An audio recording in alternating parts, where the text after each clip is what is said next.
Hinamak na manugang.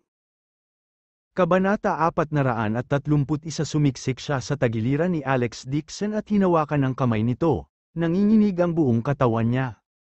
Creator Dixon, ikaw ang dakilang TCM ng Sia Country, taos puso akong humihingi ng paumanhin sa iyo sa ngalan ng lahat ng miyembro ng Street, Martin Medical Association, hindi, sa National Clinic at lahat ng TCM na doktor sa Sia Country. TCM ay isang karapat-dapat na kayamanan sa mundo ng balon. Ang Creator Dixon ay makajos na doktor. Nagkagulo ang buong eksena, ang mga tao ay tila nabaliw, at lahat sila ay sumugod sa gilid ni Alex Dixon. Isang grupo ng mga dayuhang eksperto at ang mga propesor ang tila naturukan ng mga stimulant habang sila ay baliw na nagsisiksikan sa paligid ni Alex Dixon. Nagtipon sila ng lahat ng uri ng papuri sa iba pang wika at bukas palad na ginamit ang mga ito kay Alex Dixon. Niyakap pa ng blonde na babaeng doktor ang leeg ni Alex Dixon na nagniningning ang mga mata. Pinilit niyang may marka ng pulang labi sa mukha ni Alex Dixon at tuwang-tuwang sinabi, "Creator Dixon, hindi ko alam kung may oras ka ngayong gabi, gusto kong magkaroon ng candlelight dinner kasama ka." Nagulat ang lahat ng mga reporter, nagpatuloy sila sa pagkuha ng mga larawan ni Alex Dixon. Nag-flash ang magnesium lamp, napakaliwanag na hindi man lang maimulat ng mga tao ang kanilang mga mata. Masigla ang buong lecture hall na parang bagong taon, nakakabingi ang mga hiyawan at palakpakan. Sunod-sunod na pumila sa entablado ang grupo ng mga nagtanong dayuhang doktor, na kanina lang mayabang, pinangunahan sila ni Chairman Jenny. Siya ay yumuko kay Alex Dixon ng taimtim at sabay-sabay na sinabi sa isang matigas na wikang Chinese. "Creator Lin, napakahusay ng iyong mga medikal na kasanayan. Lubos kaming humahanga sa iyo. Ngayon lang kami nabastos sa iyo. Taos puso kaming humihingi ng tawad sa iyo. Patawarin mo kami." Ang Sia Country ay may pinakakahanga-hangang TCM sa mundo, at ang pinakamahusay na doktor sa mundo. Ito ay Creator Dixon, deserve mo ito. Isang hanay ng mga doktor na may gininto ang buhok at asul na mga Caucasian ang yumuko ng 90 degrees sa harap ni Alex Dixon at humingi ng tawad. Sinamantala ng mga reporter ang sandaling ito at pinindot ang shutter button para kumuha ng litrato. Lalo na yung mga reporters from China, lalo silang natuwa. Tuwang-tuwa si Lu Hangjian kaya umagos ang mga luha sa kanyang mukha. Sa isang banda, nabigla siya sa pambihirang kakayahan ni Alex Dixon sa medisina, sa kabilang banda, naging emosyonal din siya. Noong si Jiang Shuaimeng ang direktor ng National Clinic, ang TCM ay hindi pa nakilala ng mundo, maging ang mga banyagang doktor ay minamaliit ang TCM. Gayunpaman, sa mga kamay ni Alex Dixon, isang grupo ng nag-aaral na internasyonal na gamot sa kanluran ang sumamba kay Alex Dixon, National Clinic, at China TCM. Kung kinuha ni Alex Dixon ang National Clinic ilang taon na ang nakakaraan, ikakalat na niya ang TCM sa buong mundo.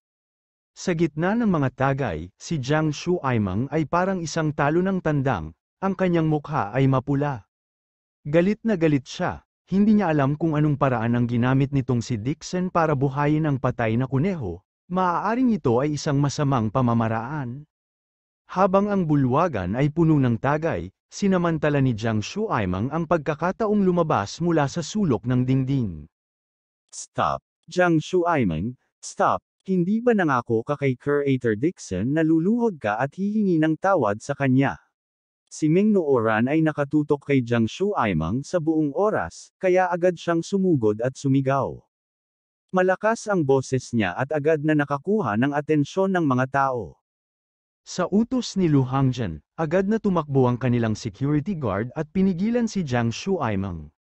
Inayos ni Jenny ang katawan at tumayo sa stage. Ang sabi niya, "Jiang Shuaimeng, binabastos mo na ang pangalan ni Creator Dixon sa harap ko. Hindi ko alam kung ano ang intensyon mo. Ngayong napatunayan na ni Creator Dixon ang kanyang lakas, sana ay tuparin mo ang iyong pangako at lumuhad ka, para humingi ng tawad sa kanya." Siya, tiyak na may ginawa siya sa akin, nagtatalo pa rin si Jiang Shuaimeng, at tumutulo ang malamig na pawis sa kanyang noo. Lumakad si Jord na may madilim na mukha, hinawakan ang kwelyo ni Jiang Shuaimeng, at sumigaw, "Walang hiya kang kwek, sinaktan mo si Creator Dixon sa harap namin kahapon, At naisipan mo pang gumamit ng daga para mawala ang mukha ni Creator Dixon? Sa huli, ikaw ang naglaso ng kuneho para mapahiya ang Creator Dixon. Lumuhad ka sa lupa at humingi ng tawad. Malamig na sinabi ni Lu Hangjan, dapat na itakwil ng pandaigdigang medikal na komunidad ang ganoong scam. Hindi na natin siya hahayaang saktan ang iba. Nang matapos siyang magsalita ay sabay-sabay na sumigaw ang lahat ng middle at outer doctors sa clinic, galit na galit ang karamihan. Ang mga doktor ng TCM ng China ay labis na kinasusuklaman si Jiang Shuaimeng. Ang ginawa ni Jiang Shuaimeng ngayon ay ganap na siraan ang mga doktor ng TCM hanggang sa mamatay, hindi siya nag-atubiling siraan ng TCM, at gusto rin niyang i-frame si Alex Dixon. Lalo pang minamaliit ng dayuhang Western medicine si Jiang Shuaimeng, ang taong ito ay nagkalat ng tsismis sa harap nila kahapon at nasaktan si Alex Dixon. Wala man lang siyang kabaitan ng isang doktor. Malamig na sinabi ni Jenny, ipapahayag ko sa buong mundo na si Jiang Shuaimeng ay itataboy sa mundo ng medikal. Ang ganitong uri ng hamak ay hindi kwalipikadong magpagaling ng mga sakit at magligtas ng mga tao. Isang dagandong ang narinig sa loob ng clinic. Jiang Shuaimeng, lumuhad ka at humingi ng tawad kay Creator Dixon. Humihingi ka ng tawad, ikaw na hamak. Ang dalawang grupo ng mga tao na nagtatalo tungkol sa TCM ay nahaharap ngayon sa isang karaniwang kaaway. Sabay-sabay nilang kinundina si Jiang Shuaimeng. Sa gitna ng nakabibinging dagandong, si Jiang Shuaimeng ay pawis na pawis. Sa sobrang takot niya ay pawis na pawis siya. Lumuhad, hindi nagpapigil si Jord. Sinipa niya ang baluktot na binti ni Jiang Shuaimeng. Hindi napigilan ni Jiang Shuaimeng na lumuhad sa harap ni Alex Dixon. Nanginginig siya at sinabing may malungkot na mukha, Creator Dixon, nagkamali ako. Mapanuksong sinabi ni Meng Nooran, Jiang Shuaimeng, nagkamali ka na naman, hindi mo alam kung ilang beses kang humingi ng tawad kay Creator Dixon, at kung ilang beses mo kailangang lumuhad. Nagkamali talaga ako, mapait na iyak ni Jiang Shuaimeng. Kinunan siya ng litrato ng lahat ng mga reporter, sinadya pa nilang maghanap ng anggulo para kunan ng litrato ang pangit niyang mukha. Alam ni Jiang Shuaimeng na talagang tapos na siya sa pagkakataong ito. Noong nakaraan, ang Jiang family ay nagbabayad pa rin ng pera upang ayusin ang usapin at hindi siya pinahintulutan na isapubliko ang pangit na bagay. Ngayon, lahat ng mga reporter mula sa ibang bansa ay dumating, ang kanyang pangit na bagay ay kakalat sa buong mundo sa susunod na araw at magiging target ng paghamak ng lahat. Sa pagkakataong ito, tiyak na hindi siya mapapatawad ng Jiang family sa pagkawala ng lahat ng kanilang mukha. Si Jiang Shuaimeng ay ganap na bumagsak sa lupa, ang kanyang mga mata ay walang buhay, at siya ay naging isang tumpok ng puti. Anong kahihiyan, itanong mo sa kanya na mawala? Galit na umuungal si Lu Hangjan.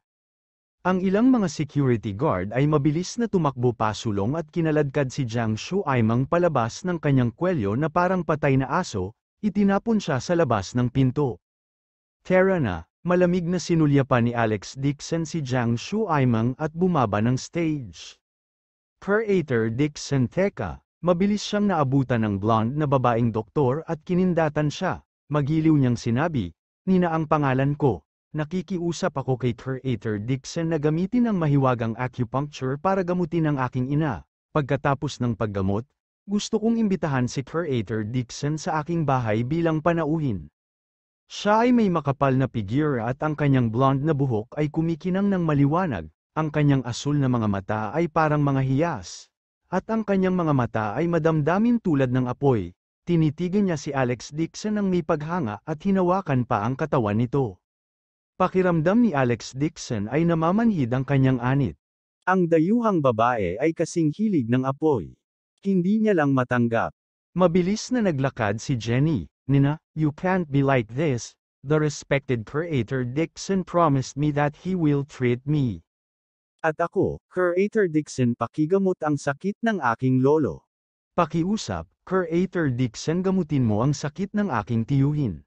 Sa isang sandali, ang buong lecture hall ay naging isang malaking talagang mabango na lugar upang magpagamot. Pinalibutan ng malaking bilang ng mga dayuhang doktor si Alex Dixon at nakiusap sa kanya na gamutin ang kanyang karamdaman. Nakaawang ang bibig ng grupo ng mga reporter, ano ang nangyayari? Ang mga Western na doktor na ito ay pawang mga sikat na doktor sa buong mundo, at talagang humingi sila ng paggamot kay Alex Dixon, ito ay simpleng hindi maisip. Kung ang mga larawang ito ay naipost sa mga dayuhang pahayagan, tiyak na magdudulot ito ng sensasyon. Napapaligiran ng malaking grupo ng mga doktor, kalmado pa rin ang ekspresyon ni Alex Dixon, mahina niyang sinabi, "Okay lang kung gusto mong gamutin ang sakit, maaari kang pumunta sa National Clinic sa Sia Country para magparehistro." Ang mga medikal na kasanayan ng ilang matatandang doktor mula sa National Clinic ay hindi mas mababa kaysa sa akin, sila ay ganap na may kakayahan ng paggamot nito. Dadalhin ko ang aking ina sa Sia Country sa susunod na buwan. Muling sumulyap si Nina, ipinulupot niya ang kanyang sapat na mga braso sa kanya at itinutok ang kanyang labi sa mukha ni Alex Dixon. Kabanata 432 si Alex Dixon ay handa sa pagkakataong ito, mabilis siyang lumipat sa gilid na may awkward na ekspresyon. Napakaganda nga ng banyagang babaeng ito, may blonde na buhok at asul na mga mata, ang kanyang pigira ay sobrang init, lalo na kapag siya ay napakalaki, nakasuot din siya ng masikip na t-shirt, halos mapunit ang tela ng kanyang damit dahilan para dumyugo ang lalaki nang makita siya. Gayunpaman, ang taga-kanlurang ito ay laging gustong kumagit sa kanyang mukha, at maging sa harap ng isang grupo ng mga mamahayag, kung nakita ito ng kanyang asawa, tiyak na masusunog ang likod bahay. Nang tuluyang isiksik ni Alex Dixon ang sarili sa lecture hall, hindi pa rin kalmado ang kapaligiran sa loob.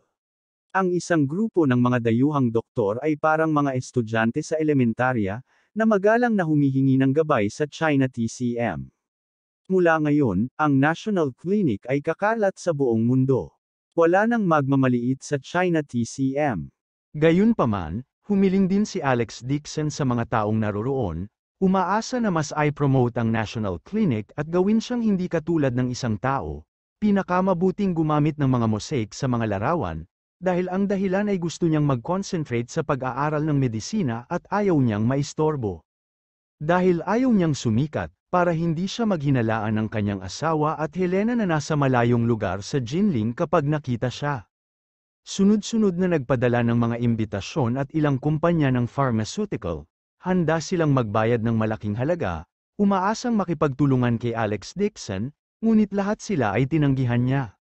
Tungkol naman sa repairing ointments na ginamit niya sa rabbit, may ilang dayuhang kumpanya ng parmasyutiko na gustong gumastos ng mahigit 100 milyong foreign currency para bilhin ang formula at nangangakong bibigyan siya ng shares. Isa-isa rin silang tinanggihan ni Alex Dixon, ang Haicheng Group Company at Jiang's Pharmaceuticals ay nagtutulungan, at ang repairing ointments ay malapit ng alista, gagamitin niya ang pagkakataong ito para gumawa ng pangalan, kaya paano niya ibebenta ang gamot sa ibang bansa? Ang unang ng Yan Capitals na hindi bababa sa 60 milyon ay naipadala pa lang sa Yan Capital. Bago sila makapagsimulang magbenta, kinuha sila ng mga pharmaceutical shop sa bansa at handa ng ibenta pagdating nila. Ang presyo ng repairing ointments ay itinakda sa $500, kahit na ito ay mas mahal kaysa sa ordinaryong blood-activated clots. Ang pangalawang batch ng mga order ay binili din ng mga tao. Partikular ding inimbitahan siya ni Vice President Jenny na pumunta sa Sacred Martin Medical Association sa Singapore para magbigay ng lecture sa Western Medicine at anyayahan siyang maging Honorary Vice President ng Medical Association. Tinanggap ni Alex Dixon ang titulo ng Honorary Vice President, ngunit tinanggap niya ang lecture. Marami pa siyang gagawin sa Yan Capital. Pagkatapos niyang gawin, ang pinakagusto niyang gawin ay bumalik sa Jinling at makipagtalik sa kanyang asawa, ayaw niyang mag-tour sa ibang bansa para magbigay ng lecture. Direktang pinagsisihan ni Lu Hongjian na tumanggi si Alex Dixon na magbigay ng lecture. Si Street Martin ay isang tanyag na institusyong medikal sa buong mundo. Ang maimbitahan nito na magbigay ng lecture ang pangarap ng mga nangungunang doktor sa mundo. Ang makapagbigay ng lecture minsan ay maituturing na kaluwalhatian ng buhay ng isang doktor. Madaling tinanggihan ni Alex Dixon ang isang sikat na bagay, nagdulot ito ng panghihinayang at inggit sa maraming tao hanggang sa namula ang kanilang mga mata. Nanghihinayang sinabi ni Jenny, Curator Dixon, bakit hindi ka mag-lecture, Ito ay isang pambihirang pagkakataon, at maaari nitong mapataas ang iyong reputasyon. Casual na sabi ni Alex Dixon, masyadong matagal ang pagbubukas ng lecture, gusto kong umuwi at hanapin ang asawa ko. Nagulat si Jenny sa sinabi niya, bamuka rin ang bibig ng mga tao sa paligid. Pwede ba yun, dahil lang sa walang kabuluhang dahilan na ito, talagang isinuko ni Creator Dixon ang pagkakataong pinangarap ng ibang tao, talagang hindi siya isang ordinaryong tao. Hinayaan ni Alex Dixon si Lu Hangjan na tanggapin ng eksperto mula kay St. Martin, pagkatapos ay pumunta siya sa opisina upang magpahinga. Pumasok si Meng Nooran na may dalang tasa ng goji tea at namumula ang mukha, Elder Brother Alex, napakahusay ng iyong mga medikal na kasanayan. Talaga bang binuhay mo ang isang kuneho? Kung ganoon nga ang kaso, maraming mga pasyente na may nakamamatay na sakit ay mapalad. Kinuha ni Alex Dixon ang tasa at nakangiting sinabi, ayos pa rin ang isang kuneho, kung gusto mong buhayin ng isang patay, hindi ko ito magagawa, at saka, ang kuneho ay hindi ganap na patay, kahit na buhayin ko pa ito. Aabutin ako ng kalahati ng buhay ko, imposibleng gamutin ito ng maramihan. Tuma NGO si Meng Nooran, alam din niya na hindi ito madali. Para sa isang tulad ni Alex Dixon na mabuhay muli ang kuneho ay isa ng medikal na himala. Kuya Alex, marami ka rin sigurong lakas, ipapamasahe kita, sabi ni Meng Nooran at naglakad papunta sa gilid ni Alex Dixon. Marahan niyang ipinatong ang kamay sa balikat nito at nagsimulang magmasahe. Hindi tumanggi si Alex Dixon dahil naubos na niya ang maraming enerhiya para maabsorb ang chi ng dragon blood grass sa kanyang katawan. Hindi niya inaasahan na ang dragon blood grass ay talagang may nakapagpapagaling na epekto ng pagbuhay sa mga patay, hindi lamang nito kayang buhayin ang mga halaman, maaari pa itong magligtas ng mga kuneho. Gayunpaman, kung nais niyang gamitin ito upang iligtas ang mga patay, ang nakapagpapagaling na epekto ay malamang na higit sa ilang beses na higit pa kaysa sa bulaklak ng kuneho, higit pa rito, sa kanyang kasalukuyang paglilinang, ito ay magiging lubhang mahirap. Marahang minasahe ni Meng Nooran, habang nagmamasahe ay palihim niyang tinitigan si Alex Dixon na kasing lambot ng tubig. Hanggang ngayon, hirap pa rin siyang kumalma, ngayon pa lang ay natuwa si Alex Dixon sa entablado, na nagdulot ng sensasyon sa mga manunood at nagpatira pa sa pagsamba sa mga dayuhang doktor. Nang makita niya ito, hinangaan niya ito at lumundag ang puso niya na parang yusa. Kahit na tahimik siyang manatili sa tabi nito at tulungan siyang malutas ang kanyang mga problema, handa pa rin siyang gugulin ang natitirang bahagi ng kanyang buhay ng ganito. Pumikit si Alex Dixon at naramdaman ang malambot at walang butong kamay ni Meng Nooran na marahan damaykit sa kanyang noo. Ito ay walang katulad na komportable at ang kanyang katawan ay nakaka-relax. Ang malajade niyang kamay ay makinis na parang mataba at ang payat niyang mga daliri ay damaykit sa kanyang noo. Ito ay lubos na komportable. Bukod dito, paminsan-minsan, naamoy niya ang halimuyak na umaagos mula sa likuran ni Meng Nooran. Iba ito sa matapang na pabango sa katawan ni Nina at sa mahinang bango ng katawan na ibinuga mula sa katawan ni Meng Nooran na may halong bahid ng gamot na halimuyak at walang katumbas na nakakapresko at kaaya-aya. Habang tinatangkilik ni Alex Dixon ang serbisyo ni Meng Nooran, napabuntong hininga siya sa kanyang puso. Bagamat bumagsak na ang pamilya Meng, isang maganda, pino, at walang katulad na kagandahan tulad ni Meng Nooran na may mahusay na kasanayan sa medikal, walang nakakaalam kung sinong bata ang makikinabang dito sa palabas.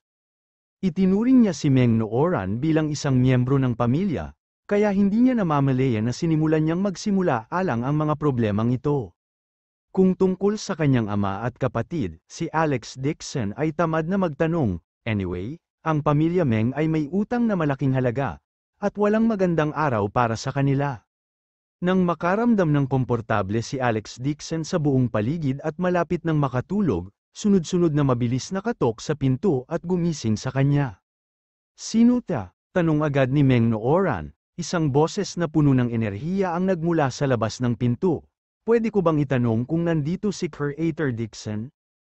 Ang boses na ito ay hindi pamilyar, ngunit ito ay napakalakas. Binuksan ni Alex Dixon ang kanyang mga mata sa isang iglap, at isang bakas ng pagbabantay ang sumilay sa kanyang mga mata.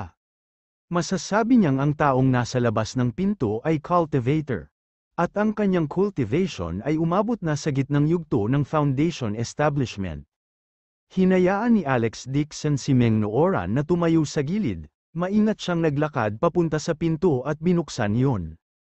Nakita niya ang isang matipunong lalaking nasa katanghaliang gulang na nakatayo sa labas ng pinto, nakasuot siya ng itim na suit at malakas ang kalamnan, nang makita niya ito ay agad siyang nagpakita ng isang magalang na ngiti. Sa likod ng lalaki ay may mahigit 10 malalakas na binata na nakasuot ng puting martial arts na damit, nakatayo sila ng maayos sa magkabilang gilid. Dalawa sa mga binata ang sumunod sa likod ng lalaki na may magalang na ekspresyon, hawak ang lahat ng uri ng mamahaling regalo sa kanilang mga kamay. Sabik na inabot ng nasa katanghaliang gulang na lalaki ang kanyang kamay at nagpakilala, "Hello Curator Dixon, ako ang principal ng Civil and Martial Arts Academy ng Pamilya Bai, Li Chenggang. Mapalad akong marinig ang iyong talumpati mula sa mga mamahayag, at ako, ay puno ng paghanga sa iyo." Kumunot ang noo ni Alex Dixon. Hindi niya inaasahan na ganoon kabilis ang pagkalat ng balita matapos siyang makapagpahinga ng isang oras. Kabanata 433 simbolo niyang nakipagkamay kay Li Chenggang at sinabing, "Ano ang gusto mo sa akin?" Ganito nagmamadaling inutusan ni Li Chenggang ang dalawang binata na ihatid ang mga regalo at nakangiting sinabi, "Namumukod tangi ang kakayahan ni Curator Dixon sa medisina, sa pagkakataong ito, itinaas niya ang prestihiyo ng aking bansa sa harap ng banyagang Western medicine, ito ay kahanga-hanga." Pagkatapos ng mahabang talumpati ng pambabala, pinutol ni Li Chenggang ang pangunahing paksa at nakangiting sinabi, "Ang mga repairing ointment na ipinakita mo sa ulat ay mga banal na gamot lamang. Ang aming Martial Arts Academy ay kulang sa ganitong uri ng gamot, umaasa kami para makipagtulungan sa iyo." Sinabi ni Alex Dixon, "Maaari kang pumunta sa lahat ng mga pangunahing parmasya upang malaman ang mga ito, ngunit kailangan mong magmadali. Kung hindi ay mawawala ng stock ang mga produkto." Hindi para bumili ng gamot, ngumiti si Li Chenggang at sinabing, "Gusto kong bilhin ang patent para sa Race Eta. Sana ay masuportahan mo ang industriya ng martial arts sa bansa at itaguyod ang prestihiyo ng aking bansa." Pagkasabi niya noon ay agad na nakaramdam ng disgusto si Alex Dixon. Ang mga salitang ito ay mukhang maganda, ngunit sa katunayan, ito ay isang moral na pagkidnap. At gusto pa niyang bilhin ang patent para sa medicinal formula. Hindi ba't gumamit ng iyon na siya lang, si Li Chenggang, ang nagkokontrol sa gamot at hindi pinapayagan ang mga ordinaryong tao na gumamit nito? Agad namang tumanggi si Alex Dixon, "I'm sorry, I don't want to sell the patent, you can go to the pharmacy to buy it." Curator Dixon, ibinenta mo lang ang gamot na ito sa halagang 5 milyon, napakamura talaga. Nagmamadaling sinabi ni Li Chenggang, "Magtulungan tayo, may mga channel ako na maaaring tumaas ang presyo ng repairing ointment sa 5,000 yuan, maaari tayong kumita mula dito." Bago pa siya matapos, malamig na pinutol siya ni Alex Dixon, "Hindi ko ibinebenta, Nooran, paalisan mo si Principal Lee." Ang kanyang orihinal na intensyon ay hayaan ang mga taong walang pera na makabili ng ganitong uri ng repairing ointment. Ang Dix9N na ito ay talagang gustong kumita mula dito. Natigilan si Li Chenggang at nagmamadaling sumigaw, "Curator Dixon, kailangan mo lang magbigay ng Race Eta, ako na ang bahala sa mga sangkap at channel, maaari nating hatiin ito ng 46, hindi, 37 ay ayos din." Palabasa ng bisita, hindi pa tapos sa pakikinig si Alex Dixon at naiinip na siya. Anong kalokohan, Principal? Sa huli, isa lang siyang sakim na negosyante. Ang ganitong bagay, karapat-dapat ba siyang maging dean ng Civil and Martial Arts Academy? "Mr. Lee, magpapahinga na ang Curator Dixon, please leave." May masamang impresyon din si Meng Nooran kay Li Chenggang, walang pag-aalinlangan, lumapit siya at padabog na isinara ang pinto. "Mr. Dixon," hindi natapos ni Chenggang Li ang kanyang pangungusap. Nakasara ang pinto at puno ng alikabok ang kanyang ilong. Puno ng galit ang mukha niya, mariin niyang ikinuyom ang kanyang mga kamao at naglabasan ang mga ugat sa kanyang noo. Isang TCM na doktor lang talaga ang nang-ahas na maging bastos sa kanya. Sabi ng isang binata sa likod niya sa malalim na boses, Director Lee, gusto mo bang bagsakan natin ang pinto at kaladkarin itong si Dixon palabas para turuan siya ng leksyon? Hindi pa ngayon ang oras, maghihintay tayo at tingnan mula ngayon, sabi ni Lee Chenggang na may taimtim na mukha, Tara na. Si Alex Dixon ay nasa limelight ngayon, kung gumawa siya ng hakbang sa oras na ito, maaari siyang hatulan ng isang grupo ng mga dayuhang doktor. Malayo pa ang mararating, marami siyang oras para harapin si Alex Dixon. Si Alex Dixon ang unang taong naglakas loob na hawakan ang kanyang pakikipagtulungan at tratuhin siya ng walang pakundangan. Umupo si Alex Dixon sa likod ng mesa at naramdaman ang chi mula kay Chenggang Lee sa pintuan. Ang ganitong uri ng labis na enerhiya na puno ng layunin ng pagpatay ay malinaw na nagpapakita na si Chenggang Lee ay nagalit. Malamig siyang ngumuso. Hindi man lang inilagay si Chenggang Lee sa kanyang mga mata. Paano kung galit siya, maglalakas loob ba siyang atakihin siya? Si Lee Chenggang, nasa kalagitnaan pa lamang ng yugto ng Foundation establishment, ay maaaring maging object ng pagsamba sa mata ng mga ordinaryong tao. Gayunpaman, naabot na ni Alex Dixon ang huling yugto ng Foundation establishment, sa kanyang harapan, mabibitay at bugbugin lamang si Lee Chenggang. Bagamat mayroon lamang isang salita na pagkakaiba sa pagitan ng gitna at huling yugto ng Foundation establishment, ang pagkakaiba sa lakas ay ilang hakbang. Sa mga mata ni Alex Dixon, ang mga ordinaryong tao ay mga langgam, habang si Lee Chenggang ay halos isang maya. Kaya niyang lumaban kahit nakapikit. Si Lee Chenggang, na nasa labas ng pinto, ay hindi kasing lakas ni Alex Dixon. Hindi niya napansin ang lakas ng kalaban, galit siyang umalis kasama ang mga tauhan niya. Napuno ng galit ang mukha ni Lee Chenggang, at lumabas siya ng National Clinic na may mapupulang ekspresyon. Sa sandaling ito, bumukas ang pinto ng isang malaking pulang Maserati sa gilid ng kalsada, isang mapang-akit na babae na nakasuot ng malaking pulang masikip na palda ang lumabas ng sasakyan, at nakangiting sabi sa kanya, Dean Lee, nandito ka para makinig sa speech ni Alex Dixon. Nang makita ang babaeng ito, agad na nawala ang walang awa na ekspresyon sa mukha ni Chenggang Lee, nagbigay siya ng isang mapagpakumbabang ngiti at tinawag, Miss Dixon Rong, bakit malaya kang pumunta? Ang babaeng lumabas ng sasakyan ay si Dixon Rong. Sa likod niya ay si Qiu Fei na nakasuot pa rin ng itim na roba at salaming pang-araw, nakabihis na siya na parang patay na tao. Magalang na sinabi ni Lee Chenggang, Miss Dixon Rong, nakatanggap ako ng tawag mula sa iyong subordinate, bibisitahin kita ngayong gabi. Hindi sumagot si Dixon Rong at tumingin sa kanya na may ngiti na hindi ngiti. Ano, may isang tao mula sa National Clinic na naglakas loob na magbigay ng mukha kay Dean Lee mo. Alex Dixon pa rin yan, nang banggitin ito ni Lee Chenggang, nagalit siya, sa madilim na mukha, sinabi niya, taos puso kung gustong makatrabaho siya. Ngunit hindi niya ako inilagay sa kanyang mga mata, siya ay mayabang at mayabang, siya ay talagang nakakainis. Pagkatapos niyang ikwento ang nangyari kanina, ngumisi si Dixon Rong at sinabing, Dean Lee, gusto kong tulungan mo akong harapin ang taong ito, mayroon tayong karaniwang kaaway. Napakatapang ng Dixon na ito, talagang naglakas loob siyang galitin ka, natigilan si Lee Chenggang at galit na sinabi, sa loob ng ilang araw, magdadala ako ng mga tao para turuan siya ng leksyon at hihingi siya ng tawad sa iyo. Kinawain ni Dixon Rong ang kanyang kamay, hindi siya madaling pakitunguhan, kaya kailangan nating magtulungan. Pagkatapos sabihin yon, itinuro niya si Qiu Fei at ipinakilala, ito ay isang dalubhasa na kilala ko sa ibang bansa, siya ay namumukod tangi sa martial arts. Matutulungan niya ang iyong Civil and Martial Arts Academy na mag-alaga ng mga tao at madagdagan ang ating lakas bukod dito. Alam ko ang ilang sikat na TCM na doktor na maaaring gumawa ng katulad na gamot para sa repairing ointments na gusto mo.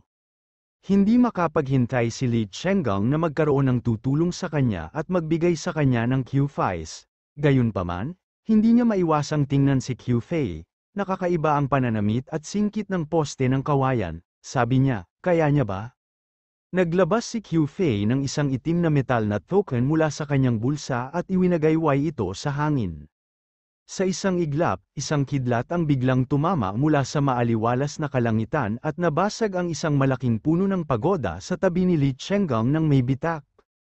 Ito, natigilan si Li Chenggang sa kinatatayuan, nabigla siya. Matapos ni Qiu Fei ang kanyang kamay, ibinalik niya ang token sa kanyang yakap at madilim na sinabi, "Di ni Pakita Li, sa tingin mo ba gagana ito?" Natuwa siya sa sarili niya. Nakagawa siya ng isang maliit na tagumpay sa makalangit na kidlat na ito. At ito ay kapantay ni Alex Dixon noong nakaraan. Kung talagang nagkita at nag-away sila, matatalo pa rin si Alex Dixon sa kanyang Thunder Order. Natigilan si Li Chenggang, mabilis niyang pinigilan ang mabilis na pagtibok ng puso at nagmamadaling tuma-NGO, nakakamangha, kanina lang nadulas ang dila ko, mula ngayon, magtulungan tayo at ipaalam kay Dixon na yun kung gaano ito kahanga-hanga. Isa rin siyang cultivator, kaya natural na alam niya kung gaano kalakas ang taong maaaring tumawag sa Heaven Thunder. Ang Qiu Fei na ito sa kanyang harapan ay talagang pinigilan ang kanyang chi, ang kanyang cultivation base ay tiyak na mas mataas kaysa sa kanya. Agad na naramdaman ni Li Chenggang ang paggalang at kaba sa kanyang puso. Ngumiti si Dixon Rong at sinabing, "Sige, humanap tayo ng lugar para pag-usapan ito, babayaran ko ang mga gamit, kailangan lang magbigay ng lakas tao si Direk Lee." Sinundan siya ni Li Chenggang sa kotse at hindi maiwasang magtanong ng may pagdududa, "Miss Dixon Rong, napakabaliw talaga nitong si Alex Dixon, ikaw ang magiging tagapagmana ng Dixon family, pero talagang pinagalitan ka niya." Malamig na sabi ni Dixon Rong habang nakaupo sa kotse, "Hindi nagmamadali. Pagkatapos nating alagaan ang ating mga lalaki, magkakaroon ng maraming pagkakataon para kitilin ang buhay ng kanyang pamilya." Hindi malakas ang tunog ng kulog at hindi nagdulot ng anumang kaguluhan sa National Clinic. Gayunpaman, itinaas ni Alex Dixon ang kanyang ulo at nakasimangot na tumingin sa labas ng bintana, medyo nagulat siya. Hindi niya inaasahan na may isang tao sa Yan Capital na maaaring gumamit ng kaparehong mahika na gaya niya, natatawag sa Heaven Thunder. Gayunpaman, ang makalangit na kidlat na ito ay masyadong mahina, sa mga mata niya, para itong larong bata. Malamang, ang taong nagpakawala ng kidlat ay wala ring mataas na cultivation base.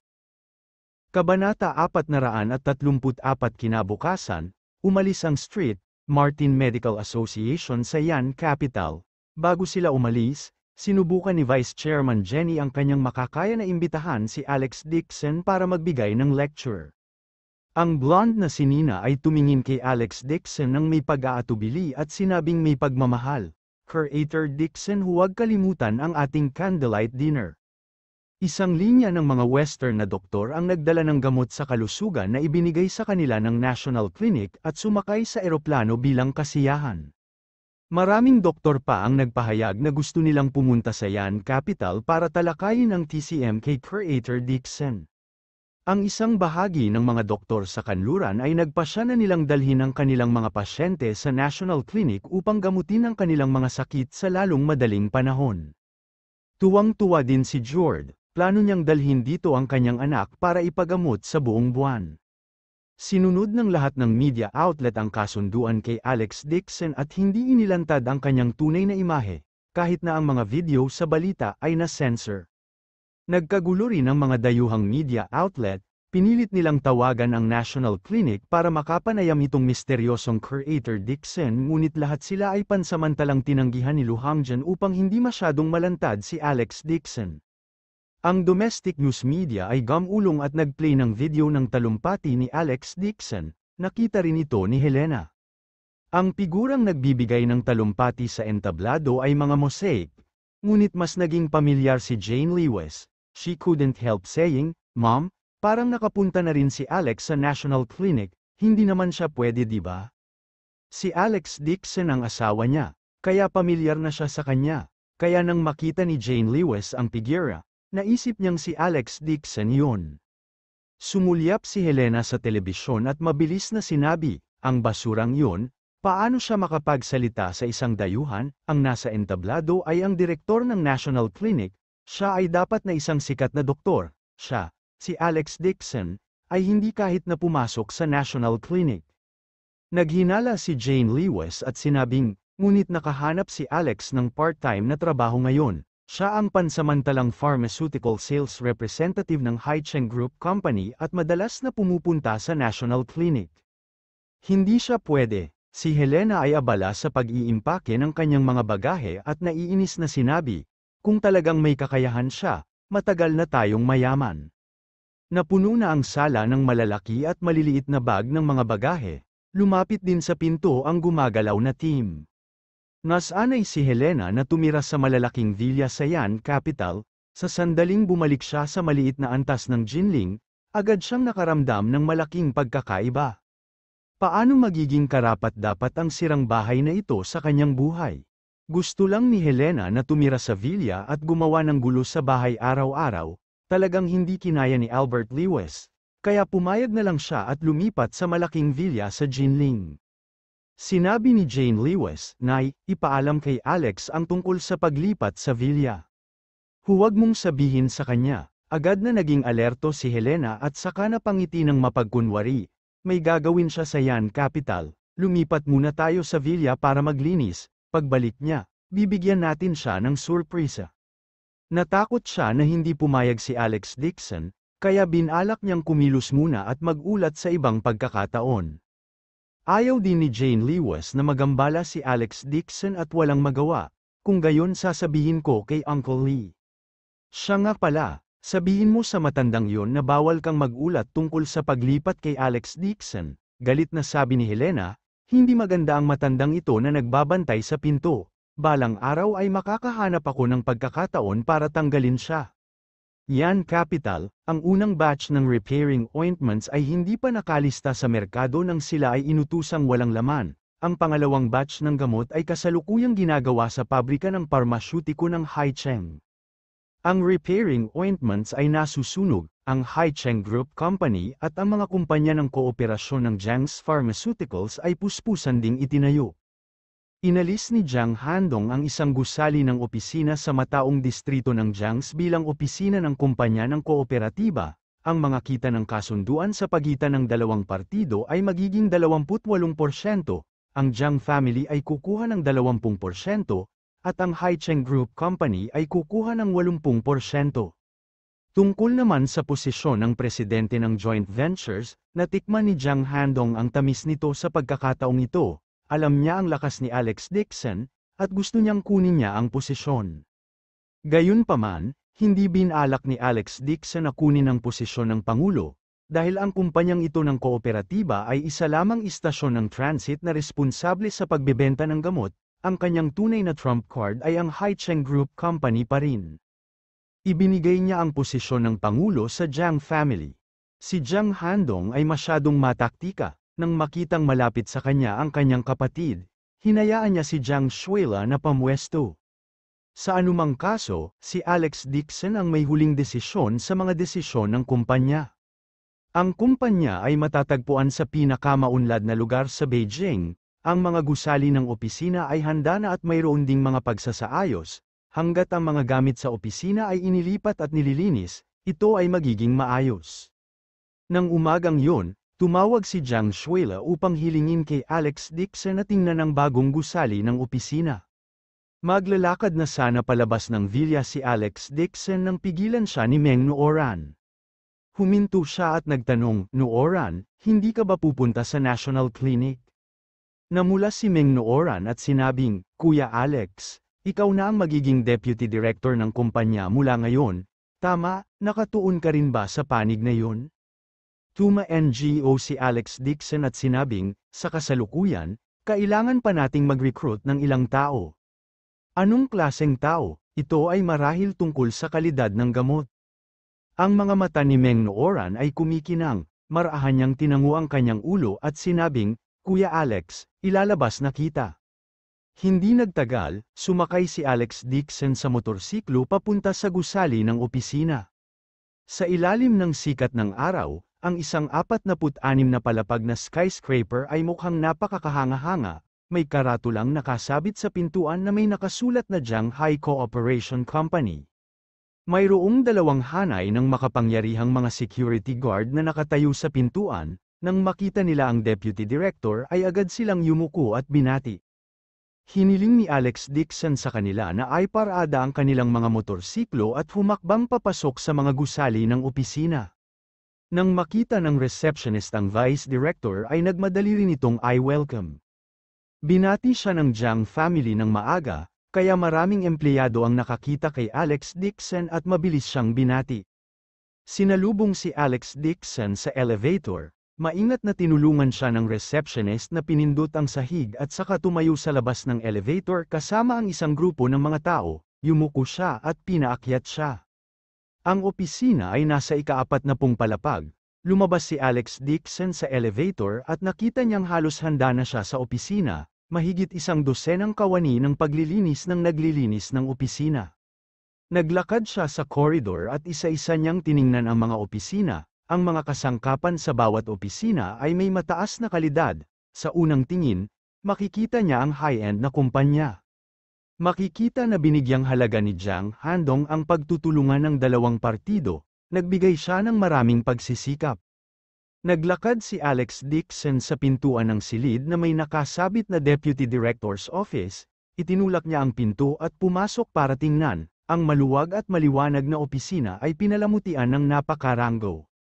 Tungkol naman sa pagsasaayos ng opisina, walang pakialam si Alex Dixon dito. Matapos maging maayos ang mga bagay-bagay dito, babalik siya sa Jinling at pumupunta sa Yan Capital bawat buwan para sa isang business trip. Sa tabi niya ay ang opisina ng presidente, itutulak na sana ni Alex Dixon ang pinto at papasok nang may narinig siyang nagkakagulo sa likuran niya. Iniangat niya ang ulo niya at sumimangot, nakita niya si Jiang Shuaimeng na nakasuot ng bagong Versace suit, ang kanyang buhok ay makintab at makintab.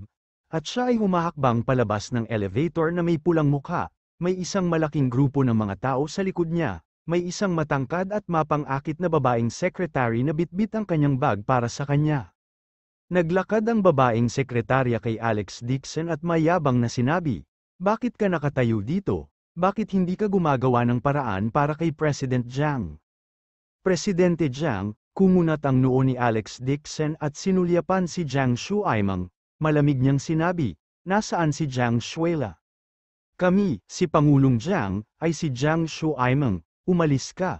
Ang babaeng sekretarya ay mukhang isang sorrow na nagsasamantala sa lakas ng tigre at pinagalitan siya ng walang pakundangan.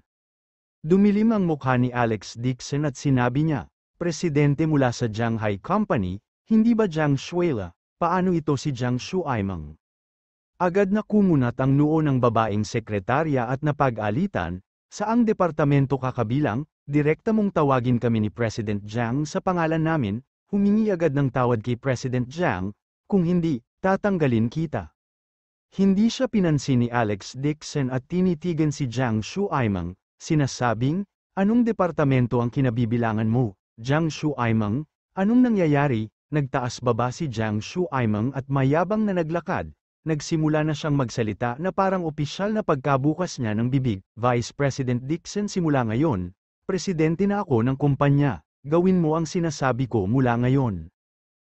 Kabanata 435 tinitigan ni Alex Dixon si Jiang Shuaimeng at biglang sumigaw ng malamig. "Jiang Shuaimeng, lumuhad ka." Malakas at malakas ang boses na ito. Nanginig ang katawan ni Jiang Shuaimeng at hindi niya namamalayan na gustong lumuhad. Ilang beses siyang lumuhad kay Alex Dixon, at naging conditioned reflex na ito. Nang yumuko si Jiang Shuaimeng sa kanyang mga tuhod, bigla siyang bumalik sa kanyang katinoan. Tumingala siya at nakita niya si Alex Dixon na nanunuya. Napagtanto niya agad na niloko siya.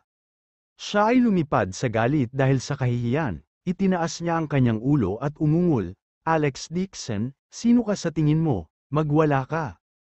Tumunog ang bell at muling bumukas ang pinto ng elevator.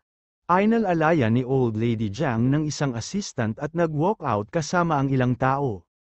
Ang panganay na anak na lalaki, si Jiang Wei, ay sumunod sa likuran na walang magawang ekspresyon, katabi niya si Jiang Shuela. Agad na naglakad si Jiang Shuaimeng at sinabi kay Old Lady Jiang sa sobrang galit, "Gusto kong tanggalin si Alex Dixon at paalisin siya sa kumpanya. Makipag-ugnayan ka agad sa Haicheng Group Company at magpadala ng ibang tao para maging vice president." Galit na tumingin si Old Lady Jiang kay Alex Dixon at sinabi sa isang opisyal na tono, Shu Aimeng, mula ngayon, ikaw at si Vice President Dixon ang magpapatakbo ng kumpanyang magkasama at magkakasundo, walang sinuman ang pinapayagang magbanggit ng nakaraan. Kung hindi ang Jiang hindi ka mapapatawad ng pamilya. Sinasabi niya ito kay Alex Dixon, para balaan siya na huwag mas mataas kay Jiang Shu Aimeng. Maraming beses nang pinahiya ni Alex Dixon ang kanyang anak, kinasusuklaman niya ito sa sukdulan.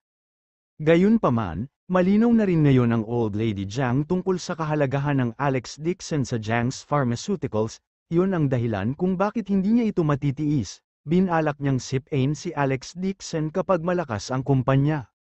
Hindi siya pinansin ni Alex Dixon at nakasimangot na tinanong si Jiang Shuila, bakit nandito si Jiang Shu Aimeng? Alex, komplikado ang bagay na ito, makinig ka sa akin, pangit ang ekspresyon ni Jiang Shuila, hinayla siya nito sa gilid at walang magawang nagpaliwanag. Lumalabas na orihinal na gusto ni Jiang Handong si Jiang Shuila na maging presidente ng kumpanya.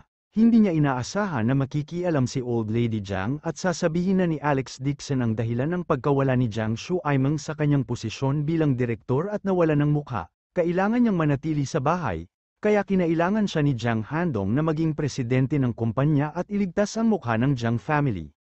Wala ring silbi ang panghihikayat ni Jiang Handong, minahal ni Old Lady Jiang ang kanyang bunsong anak at desidido siyang bawiin ang kanyang puhunan, kung hindi niya gagawin iyon. Awkward na sinabi ni Jiang Wei, Mr. Dixon, sorry talaga. Pinilit ni nanay na gawin ito. Siya ay isang anak at walang magawa sa matandang ginang. Mukhang problemado rin si Jiang Shuila, ibinaba niya ang kanyang ulo at sinabing, Alex, sasabihin ko sa iyo ang tungkol dito, ngunit ako, si fourth uncle, ay tumakbo kaagad dito, kasalanan ko ang lahat, hindi ko nakumbinsi ang matandang ginang, kung gusto mo para palitan ako, pag-alitan mo ako.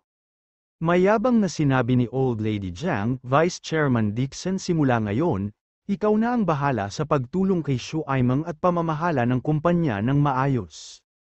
Mahinang sinabi ni Alex Dixon, si Jiang Shuila lang ang sinasang-ayunan ko, kung hindi na kailangang pag-usapan yun, kung si Jiang Shu Aimeng ang naging presidente, masisira ang kanyang reputasyon at masisira lamang ang reputasyon ng kumpanya. Babawiin ko ang gamot at palitan mo ang aking kasama.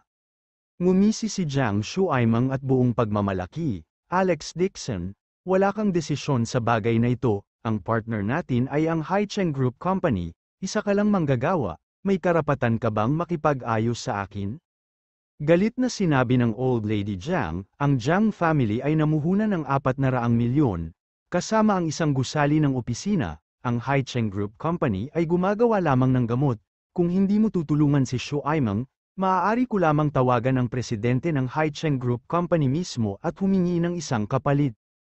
Alex Dixon shrugged his shoulders, sure, gusto mo tulungan kita. Ngumisi si Jiang Shu Aimeng nang may pang-aalipusta. Haha, puno ka ng malalaking salita, sa tingin mo ba ay pamilya mo ang Haicheng Group Company, ikaw ba ang may huling say? Shu Aimeng, tawagan si President Zhao mula sa Haicheng Group Company, sigaw ni Old Lady Jiang. Hindi siya naniniwala na isang sales representative lang ng parmasyutiko ay mangangahas na suwayin ang utos ng presidente mula sa Haicheng Group Company. Lola, mawawala ng trabaho si Kuya Alex kapag ginawa mo ito, nababalisa si Jiang Shuila, natatakot siyang matanggal sa trabaho ni Alex Dixon, kaya mabilis siyang nagboluntaryo. Inip na itinulak siya ni Jiang Shu Aimeng at pinagalitan. Hindi siya nakikinig sa mga utos ko ngayon at hindi siya tinatreto. Sa darating, sasakay siya sa ulo ko.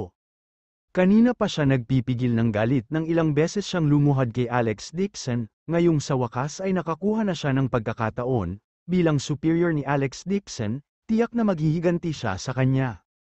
Tumingin si Old Lady Jiang sa tawag sa telepono ni Jiang Shu Aimeng, lumingon at sinabi kay Alex Dixon, kung hihingi ka ng tawad kay President Jiang ngayon at sasabihin mong makikinig ka sa kanyang mga pagsasaayos sa panahon, hindi namin gagawin, tawagan mo si President Zhao. Hindi siya pinansin ni Alex Dixon at gumawa ng please gesture. Pinalibutan ng isang grupo ng mga empleyado ang mga lagusan at iniunat ang kanilang mga ulo.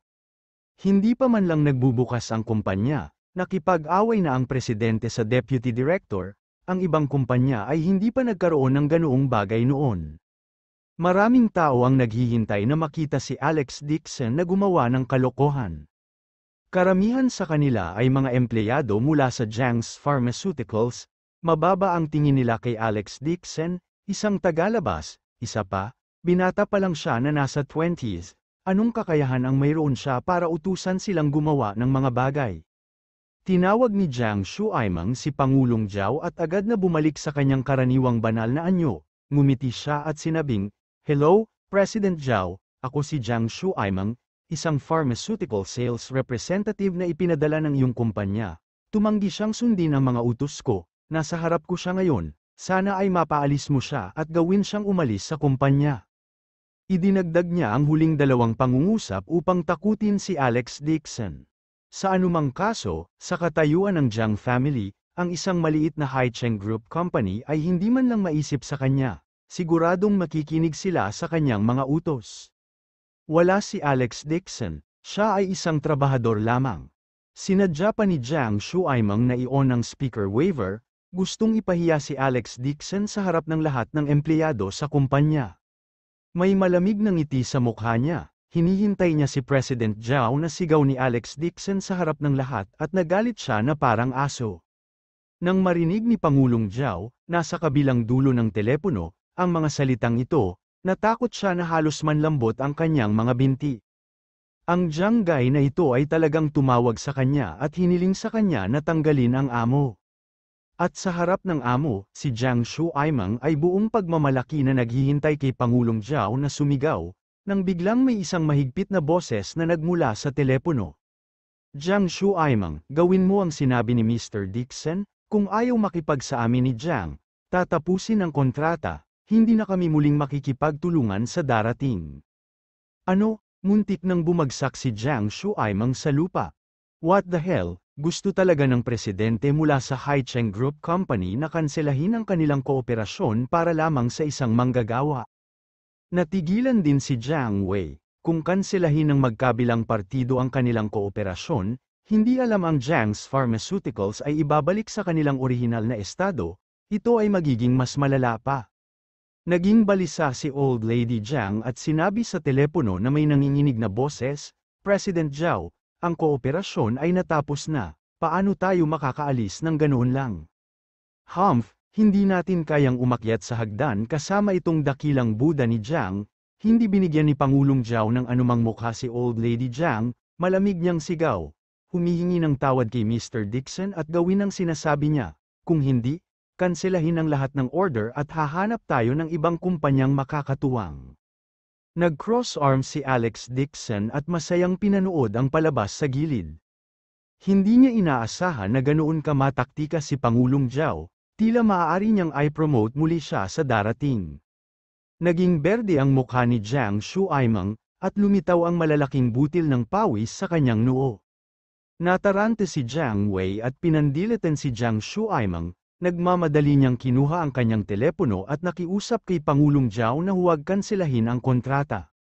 Malamig na sinabi ni Pangulong Zhao, dahil napakasungit ni Jiang kay Mr. Dixon, hindi na kailangang makipagtulungan, akala ko ay tutupera ng mga Jiang ang kanilang pangako, ngunit hindi ko inaasahan na ito ay isang maliit na tao, ang isang kumpanya tulad nito ay hindi mapagkakatiwalaan at hindi makikipagtulungan. Sa harap ng grupo ng mga empleyado ni Jiang, walang awa niyang pinuna ang mga ito. Hindi pa banggitin ang mga nakapaligid na empleyado ni Jiang, maging ang mukha ni Old Lady Jiang ay naging berde at ang kanyang dibdib ay nagtaas baba sa galit. Si Jiang ay isang sikat na pamilya sa Yan Capital, sinubukan ng ibang kumpanya ang kanilang makakaya upang makakuha ng pabor sa kanila, ngunit walang sino man ang nangahas na pag-alitan si Jiang ng ganito. Galit niyang itinuro ang kanyang telepono at sinabing, "Wei, anong klaseng kumpanya ito? How dare they be so arrogant in front of the Jiangs? Ma, pwede ba tumahimik ka?" Biglang sumigaw si Jiang Wei, at lumabas ang mga ugat sa kanyang noo. Abangan ang susunod na kabanata.